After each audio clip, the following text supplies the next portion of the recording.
welcome each and every one of you to Meet the Community. My name is Barbara Chandler, and I will be your host this evening. These questions, I first would like to say, were created by residents of West Winter Park. A group of residents together were able to create the questions. So they're not our questions, but they're represented from people, residents, community members. First question.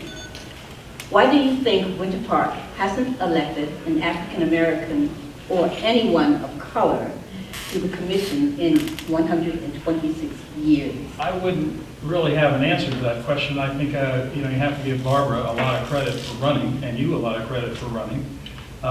Certainly, the history of Winter Park, traces a Southern reality, which I think today is not acceptable. And over the years of the development of Winter Park, there have not been that many people of color who have involved themselves at the board of directors / city commission level in terms of the policy guidance for the city. The more you try, the better chance you have. And so that is my answer. Okay. West Winter Park is a valuable community and a valuable asset to our city. And unfortunately, the population of people of color is small compared to the rest of Winter Park.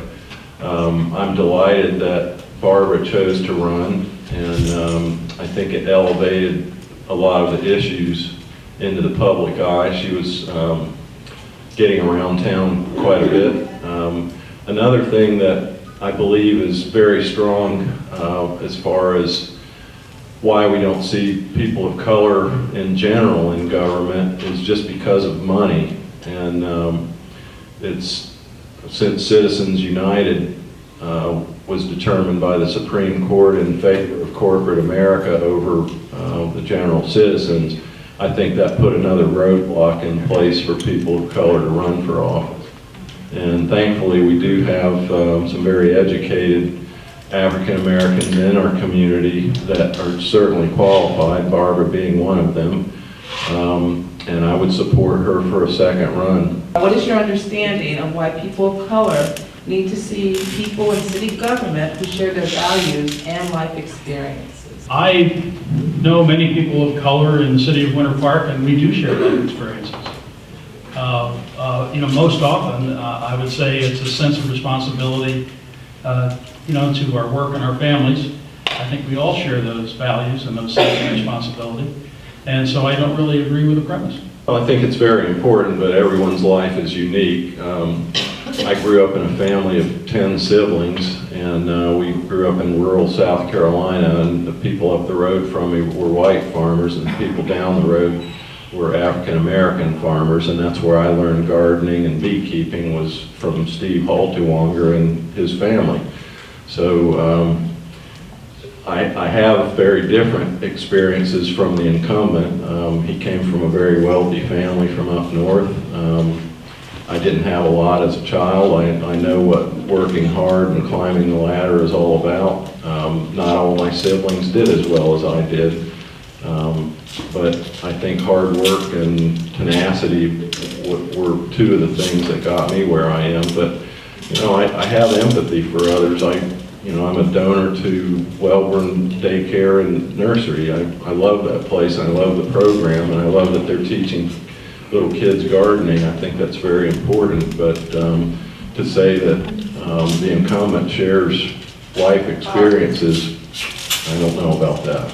Thank you. The next question is, in Sarasota and in other cities and counties across the U.S., it has been shown that cities and counties often elect their first person of color after they change to neighborhood home rule, also known as single-member district voting. Single-member district voting allows different parts of the city to vote for their own commissioner, to vote for someone who understands their needs. The alternative is at-large voting. At-large voting is a system we have in Winter Park. if you are elected to the commission, will you vote to place a city charter amendment on next year's ballot, giving Winter Parkers the chance to change from at-large voting to single-member district voting? Yes, first let me make it clear that my father got up at 5:30 in the morning my entire life to go to work. There's no expectation, or false expectations about me are just not acceptable, and I haven't offered any false expectations about my opponent. Also, I earned a full scholarship at Duke University in the MBA program. I went through the ranks at Johnson & Johnson because of my effort and my commitment to my job and my profession, not because I had any advantages over anybody else. So I encourage everyone here to apply that same work ethic to their life. Sir, I apologize for interrupting you, but could you please answer the question? Yes, I have been told that there are state laws concerning the population density that has to be sufficient to qualify for district elections, and I'm not sure that Winter Park meets that requirement. I have no problem understanding it, trying to pursue it, understanding what the rest of the city thinks about it, but I'm not prepared at this point in time to recommend it or to vote for it. I'm happy to bring it up when re-elected to discuss the options and the opportunities and the legal context within which it may be considered. Other cities have at-large and district commissioners, and I believe our state and national government was divided up that way too, where we have a certain population that's represented by a single member. I'm not sure that Winter Park has achieved that population, but at some point, with the way development's going, we probably will. The Westside community population may be an issue as far as making that district, but I live out off the Lee Road corridor, and I would certainly welcome such a change if the charter could be changed. Thank you, sir. Are you in support of holding public meetings when working people can attend them? Absolutely, and I think having the commission meetings at 3:30 in the afternoon is unfair, and I believe that's at the root of some of the opaque government that we're seeing right now, where like the Canopy project has evolved into this thing that we didn't vote for. We're not getting a parking garage, we're not getting a bigger library, and all of a sudden we have an international tourist destination going in our park that was named after a huge African-American hero. We had plans to have a memorial for him in that park. That's not happened yet. I understand there was a plaque made some time ago that was never installed. And I think it's just another insult to the people on the west side to put this monstrosity in Martin Luther King Park. But going back to the meetings, yes, I think we ought to have a lot more community meetings, and I think there would be less backlash towards the Canopy project had people been informed right along with the evolution of it. As I understand, people like me that voted for it are no longer for it. It's just gotten out of control. The reality of what we have today is okay with me. I'm happy to change it to 5:30 to 9:30 or whatever hours may ensue if there's a large desire on the part of the public. But I think the larger opportunity is for the city to do a better job with the technology that's available today. Our video recordings of the meetings are horrible. The audio recordings are horrible. They're not easily accessible. We don't know. I have a hard time finding a particular thing on the website, and I spend hours every month on the website trying to find stuff. So I think part of the solution to the issue of helping people find out more easily what's going on is to use the technologies that are available to us today, and we're not. So when re-elected, I will move more on that front, as I have already with the city manager, and so far I haven't seen much progress, but I'll continue to work on that. Are you in support of eliminating rules that keep citizens from directly addressing commissioners and board members during public comments at city meetings? I do agree with not directing a question at a certain commissioner or the mayor. However, I do think that the commission and mayor should answer citizens when they get up there. 3 minutes is a short time, and people have expectations of something coming from their commentary, and I would definitely like to change that rule. Well, there is no rule about being required to respond to a citizen's comment. I have tried on occasion, and I find that it only exacerbates whatever the complaint is, rather than help to move the complaint towards a more factual basis where a constructive discussion can happen. My answer to that, and we do it routinely on the city commission, is that when someone comes forward with an issue, if there's a commissioner who wants more information, they ask the city manager to get with the speaker. On occasion, I've turned to a speaker and say, please check with me after the meeting, and let's talk about it, call me, whatever it is. So I agree that there should not be direct addressing of the commission members by name and asking questions in that context, but the commissioners each have a responsibility to respond on an individual basis to such questions on a personal level. And my cell phone number is the only cell phone number on the City Commission's website for an elected official, exactly for that reason. Thank you. All right, you mentioned a little bit about the meetings being recorded and accessed.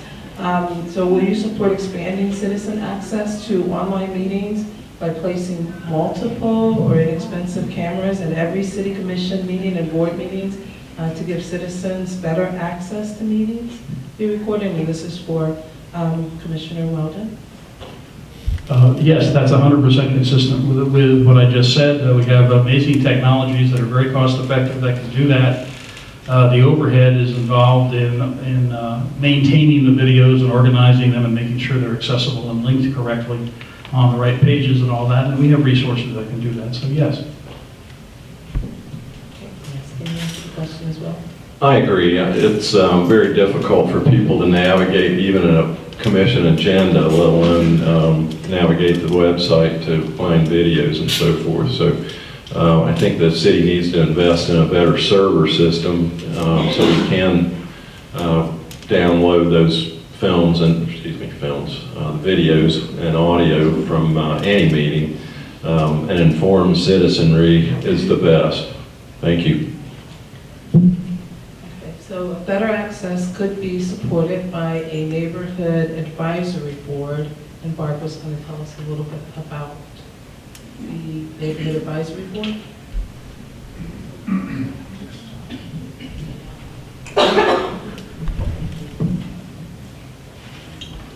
Equalized access to City Hall. Unequal access results in unequal outcomes. City Hall supported special access for commercial interests as shown in the City Muni Code excerpt below. Can't say that. Can work against the interest of Winter Park neighborhoods and families. Commercial developers are knocking on our door to get into Winter Park. They're wealthy and well-connected. Winter Park doesn't need to offer special access to commercial interests or to pay city staffers to hold the door for them. The city should support formation of a volunteer neighborhood advisory board. That's a group that is independent of the city to stand alongside the city-mandated Economic Development Advisory Board. The city can encourage sustained neighborhood advocacy in a revenue-neutral way by providing access to existing city resources like the meeting rooms and standard City Hall mailings and notices.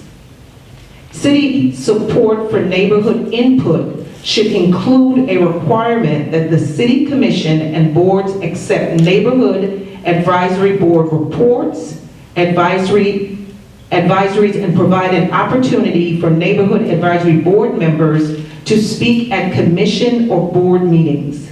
Neighborhood advisory board member testimony would not be subject to public comment rules and limitations. Create a seat at the table for a neighborhood advisory board member, observer, when City Hall meets to discuss new development, proposals, and infrastructure in our neighborhoods, or when comp plan or CRA changes are being considered. Think of it as an early warning safeguard for neighborhoods. So the question Is there is, something, is there something you want? So the question is, yeah, so the question is, and this question is for you, for the commissioner, will you support creation of a neighborhood advisory board? There was a lot in that. I am certainly all for involving the residents at every level of government. I would welcome the opportunity to read that carefully. There were a few things in there that caught my eye and ear about, not being held accountable for what amounts to the sunshine issues involved. And I think any board would have to be, anybody involved in the public process in a formal way is by definition subject to the sunshine law. So I think that's one of the things you might want to consider. But send me that write-up and I'll study it. I'll get back to you personally. Well, I have a good example of how that can work out. When I was chairman of the Lakes Board, actually before I was actually chairman, we had annexed the north shore of Lake Killarney, and there were quite a few people on the south shore and elsewhere that weren't in the city, but we created some alternate slots for them, Langdon Stanley being one of them. He spoke at the commission meeting last night. And they have input because they're affected, and the same way goes for the west side neighborhoods. There should be more input to the city commission, more access. I would go along with that for sure, but like Mr. Weldon says, there are some sunshine rules that are involved, and it would be a public process where, say, when I'm on the commission, I can't talk privately with Commissioner Seidel over here like I can right now. Those board members would be subject to those laws too, but I think that would be an excellent thing for the West Side community. I think our CRA has really gone south on what it was originally intended to do. One of the things that it was supposed to do was help African American businesses flourish, and I don't know too many of them that are here or that are flourishing, so I'd like to get some input from the citizens on that, and I think a board is a good way to do that. thanks. Gentlemen, will you support requiring developers to participate in neighborhood meetings and present project drawings and specifications to affected neighborhoods, and erect story poles on proposed building sites to show citizens the height and footprint of a proposed building before the first board vote on any project? Kevin? Well, more and more we're seeing single-family homes demolished on the west side. I know the developers are now paying a little bit more than they were originally, but the replacement homes and townhomes really aren't in the character of the city. So when I was a developer, our property rights were the zoning that we bought. So if we bought an R1 lot for a single-family home, we built a single-family home, and that was it. There was none of this lot splitting and crowding of neighborhoods, parking garages next to single-family homes. I don't agree with all that. I think the West Side community has been insulted enough, and if there is a way to disclose plans of buildings that are going on the many vacant lots that we have, I think that's a good idea. It's shown to the commissioners, it's shown to construction crews and so forth, and I think the public should know what's coming. Thank you, sir. Can you highlight the issues in that question again, please? Sure. The first one was to present project drawings and specifications to the areas that are going to be affected in the neighborhood, to erect multiple story poles. That means to go out to the site and to actually show how that's going to fit in that area and what you're actually putting there. And that's before you do the first vote. Yeah, there's a misunderstanding, I think, in terms of the process here. The process is that every property owner, including you, can bring forward a proposal. Depending upon the magnitude of that proposal, it goes through various levels of approval. But the essence of the process starts with your rights as a property owner. And it's also your right as a property owner to show an interest in what other people are proposing in your neighborhood. It's not a one-way street, and I think if there are ways that we can build more information into the system so that more people are voluntarily involved and want to express themselves, and I know many of you here tonight are always involved at every meeting and all the time, and that's wonderful. I wish there were another 100 of you, because we get a more diversity of opinion and thought and input as a result. And perhaps the decisions would be better if we had a broader cross-section of our community show an interest. And I'll just point out that this body tonight, it's wonderful that you show up, and I know 90% of you I've seen because you're involved. You're involved citizens. Where are the other 20,000 voters in this city? If you could pull them out and talk and express themselves, I would welcome it. I would want them to show up. With regard to polls and so forth, that's probably overkill. I don't think that that's something I would entertain right off the bat. But in terms of processes to disclose more broadly what's going on, I'm open to changing things. We've got citywide notice. We have 500-foot notice for certain things, 1,000-foot notice for other things. Goes to every home in that diameter around that project. Yes, Commissioner Weldon. Yes. The mayor is currently the only person allowed to nominate citizens for the city boards. That has effectively reduced diversity on boards and representation of differing points of view in the community. Will you vote on the commission to guarantee greater diversity on the boards by giving nominating power to all elected commissioners? That is not an issue for the commission. That's an issue for the charter review process. And that can well be on the table as we go forward with this. The review committee was just established. I think next meeting we're going to vote on a facilitator for that group, and they'll be in process for a charter review through September, and then we'll see. I have no problem personally with allocating the authority for board member participation to be on a commissioner by commissioner level, or yes. So I agree that that would be okay with me. I don't know that that's the way the commission's going to rule if in fact that issue comes through the charter review process. I definitely support a charter amendment change to that effect, and again, I have experience from the Lakes Board. Back when Joe was the mayor and up through David Strong, they considered applicants that were promoted by other commissioners and other people in the community. That's how I got on the Lakes Board. I didn't even know Mayor Strong at the time, but another commissioner nominated me to him, and that's how I was put on the Lake Board.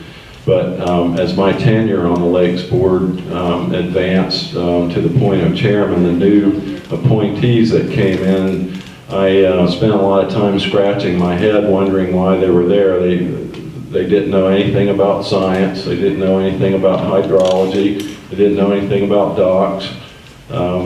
And I was wondering why they were even there, because they really didn't serve a purpose on an advisory board.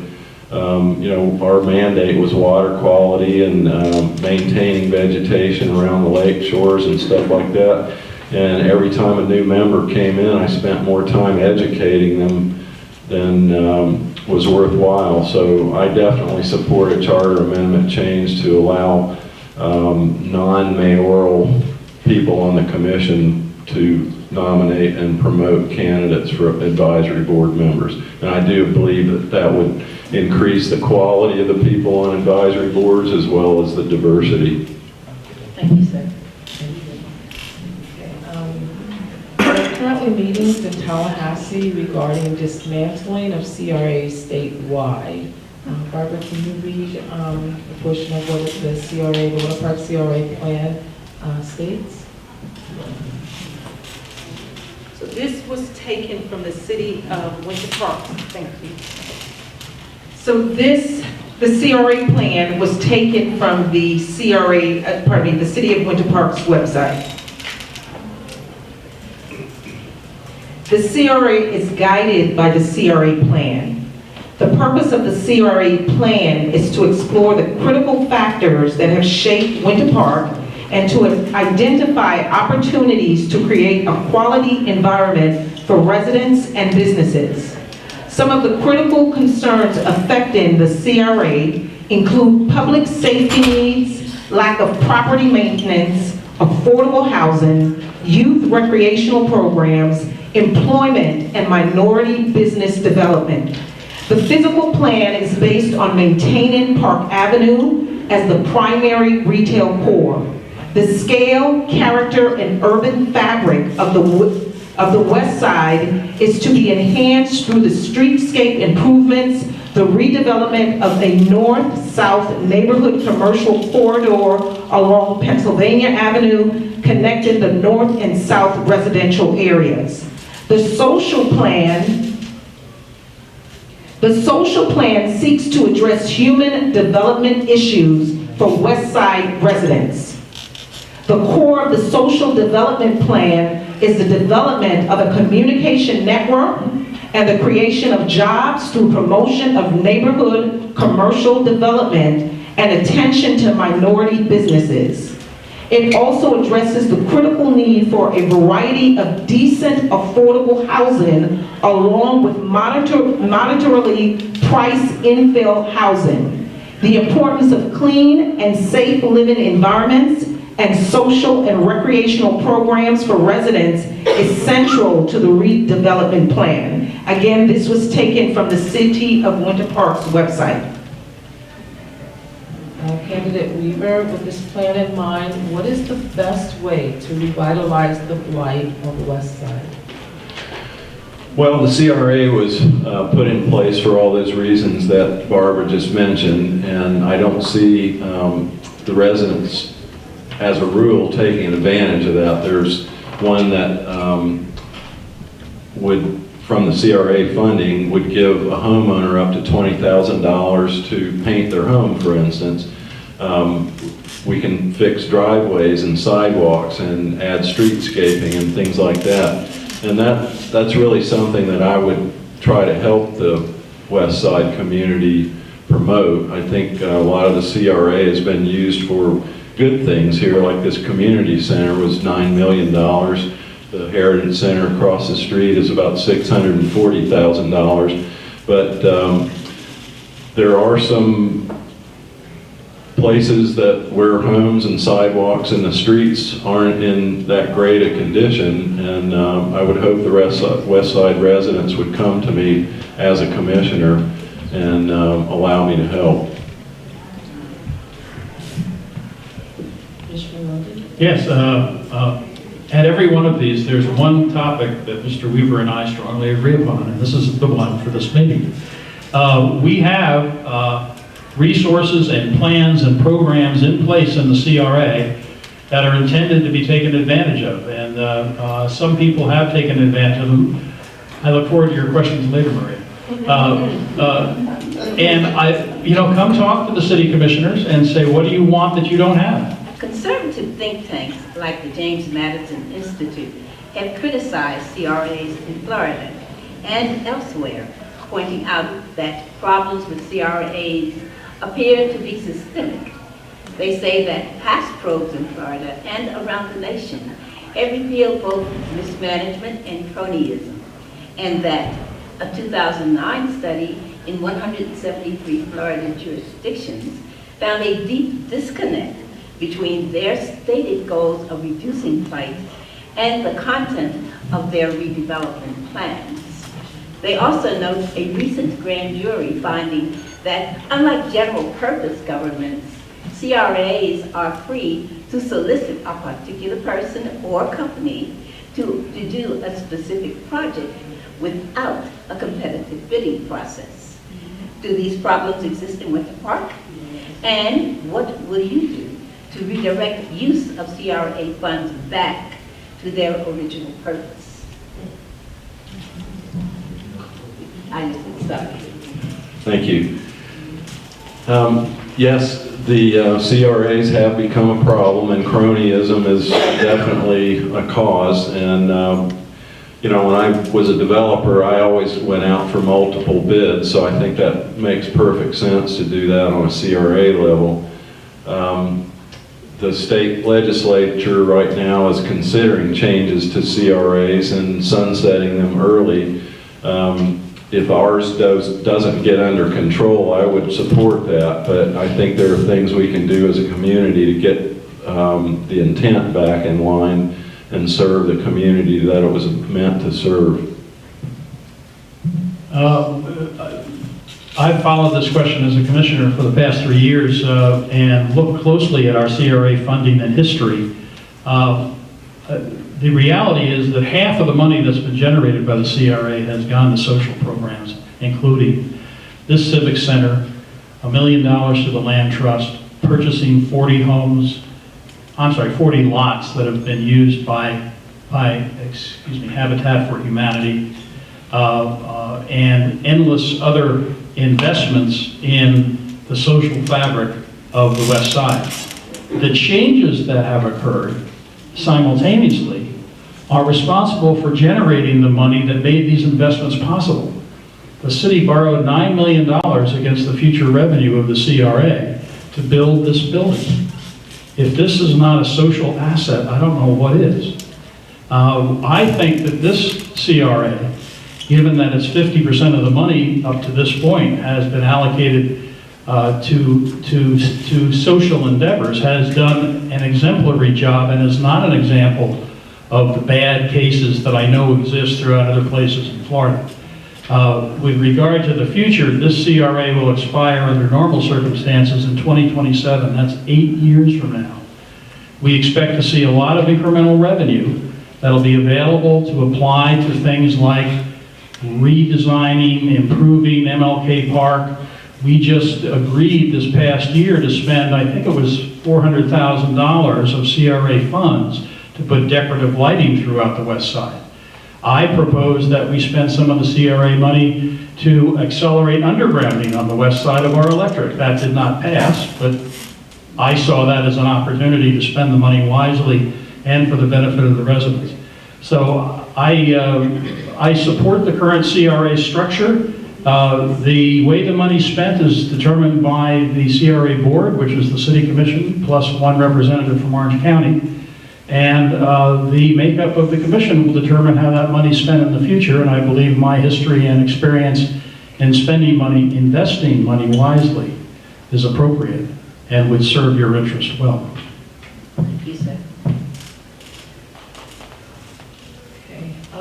Will you vote as a commissioner to use CRA funds and other means to improve and prioritize community services like providing additional public transportation to members of the community, especially our elderly citizens at senior communities like the Plymouth, who are unable to access the entire Winter Park community?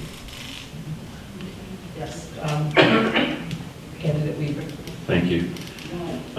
I serve on the League of Women Voters Transportation Committee, and one of the things we talk about are last mile rides, and what that means is when you're using Lynx or Sunrail, often they don't come close enough to a place like the Plymouth, and what some other cities have done, and I thought this was pretty ingenious, they've been subsidizing Uber and Lyft rides for the last mile.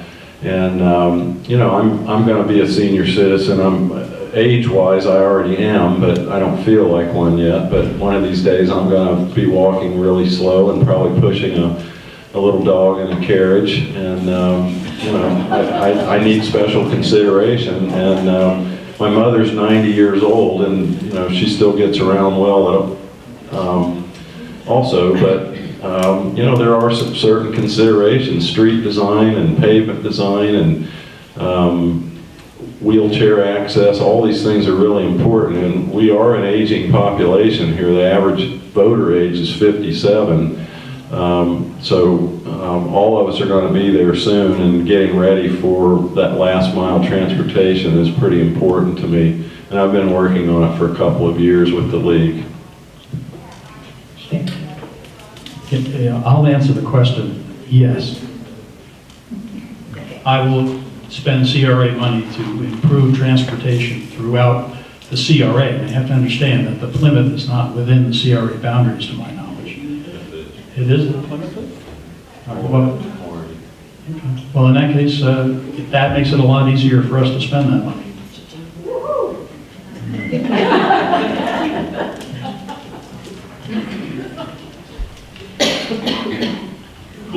Are you finished, sir?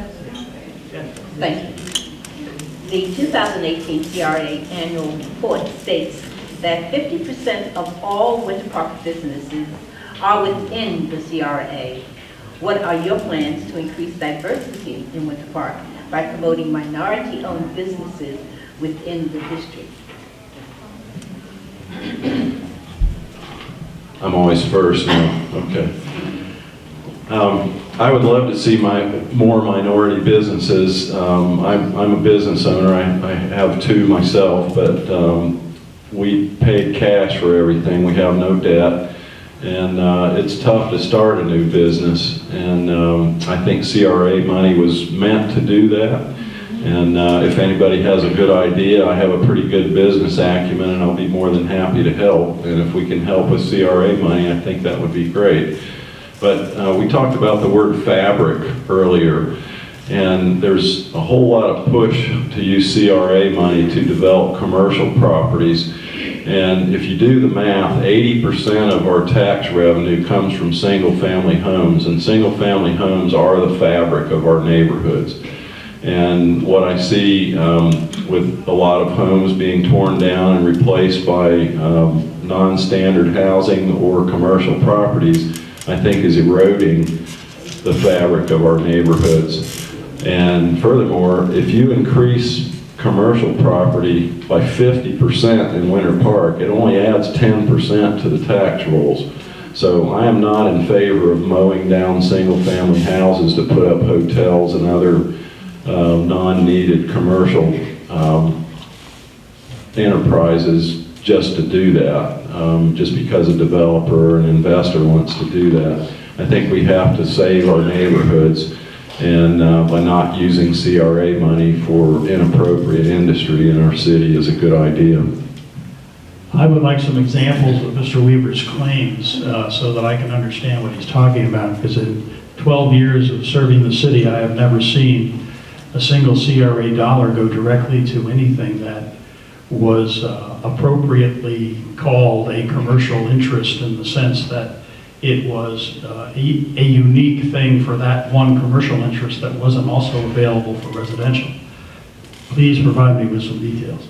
I have also not seen any single-family homes that were occupied, that were removed for some commercial non-residential use. Perhaps you could show me those as well. Let me see here. The substance of the question again was what? Okay. In 2014, the CRA annual report states that 50% of all Winter Park businesses. Oh, I'm sorry. I thought it was just loud. Okay. The 2018, is that on? Yes, ma'am. Okay, great, thank you. The 2018 CRA annual report states that 50% of all Winter Park businesses are within the CRA. What are your plans to increase diversity in Winter Park by promoting minority-owned businesses within the district? Well, I'm not sure Mr. Weaver answered the question. I'll try to. It is extremely difficult, as someone who has started several businesses himself and acted as an investor in many others. It is extremely difficult to make a business work, and it is extremely questionable, in my experience, to use taxpayer dollars to finance startup business risk. That's a job for hard work and trust and building relationships with private funding sources. I believe the vast majority of taxpayers in Winter Park would be unhappy if we spent their tax dollars investing in other people's business risk. So that's my answer to the question. Okay, this question is for Commissioner Weldon. There is a massive initiative within Orange County to increase affordable housing for working professionals. What will you do to increase affordable housing within the city? That challenge has come to me in the past, and my analysis of it determines that Orange County has cheap land, Winter Park does not. We're 10 square miles inside of over 100,000 square miles within Orange County, and I see no practical way that the taxpayers of Winter Park can afford to purchase land to provide more low-income housing within our 10 square mile boundary. So my answer is to lobby Orange County, and I'd be happy to do that, and I have done that when I had a chance to meet with our new county mayor a little while back. So that's my answer to that question too. I don't think it's a practical reality that we can do that in Winter Park. I don't think the taxpayers would accept it, frankly. Can you leave it? Well, I think we have many examples that would dispute what Mr. Weldon said. Habitat for Humanity has almost 60 homes here. The Land Trust has also done it. I realize that the real estate is getting more and more expensive, but a lot of that's due to allowing upzoning in single-family neighborhoods. Had we not set a precedence for that some time ago, over the last 10 years, we wouldn't be in this situation right now. So if Habitat can do it and the Land Trust can do it, the rest of us can do it.